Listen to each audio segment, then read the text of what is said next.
വെയിലിനെ വെള്ളം കുടിച്ചുകൊണ്ട് ചലഞ്ച് ചെയ്യുക. നമ്മുടെ മുമ്പുള്ളത് കുടിക്കൽ മാത്രമാണ്. നല്ലത് മാത്രം കുടിക്കുക. ഈ പറഞ്ഞ പോലെ മുൻകരുതലുകൾ സ്വീകരിക്കുക. ചൂട് ഇനിയും കൂടിയാൽ എന്ത് ചെയ്യുമെന്നാണ് സാധാരണക്കാരുടെ ചോദ്യം. കാണാം ചില പ്രതികരണങ്ങൾ, അവരുടെ ആശങ്കകൾ.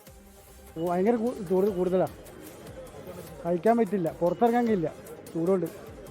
പൊതുവെ ഭയങ്കര ചൂടാണ്, വീട്ടിൽ നിന്ന് പുറത്തിറങ്ങാൻ തോന്നുന്നില്ല. കാരണം വിഷുവൊക്കെ ആയിട്ട് എങ്ങനെ പുറത്തിറങ്ങാതിരിക്കുക, സാഹചര്യം വളരെ മോശമാണ്. ചൂട് സഹിക്കാനേ പറ്റുന്നില്ല, നല്ല ചൂടാണ്, പുറത്തിറങ്ങാനേ പറ്റില്ല. രാവിലെ ഇറങ്ങുക, അതിന് വീട്ടിൽ പോവുക, പിന്നെ 4 മണി ശേഷം ഇറങ്ങുക.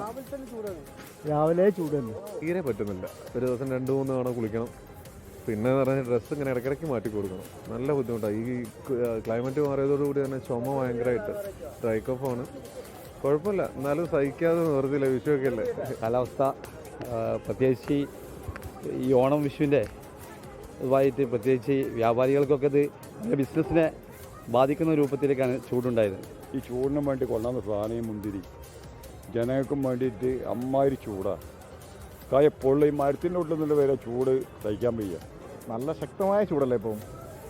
വെള്ളം ഇപ്പോൾ ഒരു ദിവസം ഒരു 4 ലിറ്റർ വെള്ളം കുടിക്കേണ്ട സ്ഥിതിയാണ് ഇപ്പോൾ. മഴ പെയ്തതിന് ശേഷം കുറച്ചുകൂടെ ചൂട് കൂടുകയായത്. സഹിക്കാൻ പറ്റുന്നില്ല ചൂട്. മുൻപിലത്തെ കാലം ഭയങ്കര ചൂടാണ്, ഭയങ്കര കട്ടിയാണ്. ജീവൻ പോകുന്നു നടന്ന് വരെ ഇവിടെ വന്ന് ചെയ്താൽ 300 രൂപ കിട്ടും. കച്ചവടവും കൂടെ നടന്നാലേ എല്ലാം കിട്ടത്തുള്ളൂ, ഇല്ലെങ്കിൽ വന്ന വഴി പോവാം. വെള്ളം കുടിക്കുക കഴിക്കാൻ വയ്ക്കും.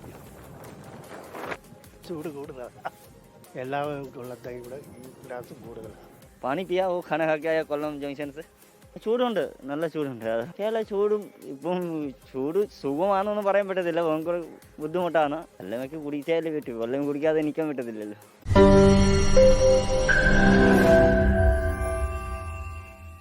ലോകത്തെവിടെയായാലും ഏത് സമയത്തും 24 വാർത്തകളും ഓഗ്മെന്റഡ് റിയാലിറ്റി പാക്കേജുകളും എക്സ്പ്ലെയിനറുകളും വിശദമായി കാണാൻ ഞങ്ങളുടെ യൂട്യൂബ് ചാനൽ നിങ്ങൾക്ക് സബ്സ്ക്രൈബ് ചെയ്യാം.